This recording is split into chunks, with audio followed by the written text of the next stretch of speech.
Hello दोस्तों, Hamid star YouTube channel and Facebook page में आप सभी का स्वागत है। तो दोस्तों, आज जो है श्री अर्जुन बाबू पशु मेला एवं हाट बाज़ार यानी गरहा मेला मुजफ्फरपुर में माही मनीषा और इसके अलावा जो है कई सारे डांसर जिसका स्टेज शो था।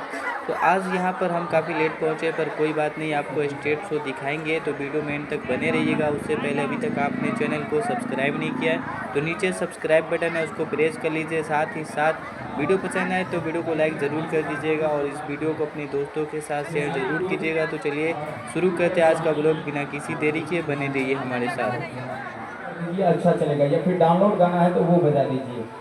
और हमारे तारकेश जी की तरफ से लगातार प्यार आशीर्वाद मिल रहा है और खूबसूरत सा गीतों का फरमाइश भी आते रहा है।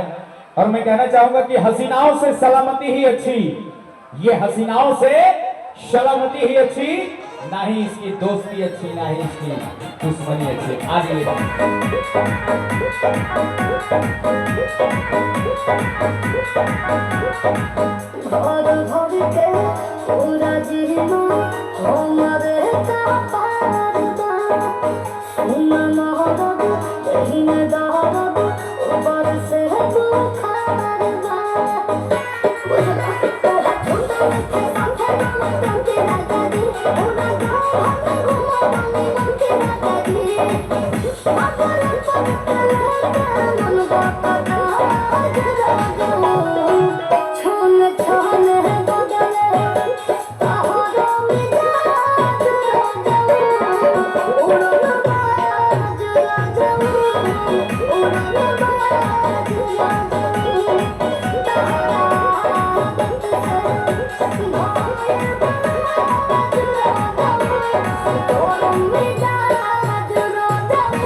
Love you.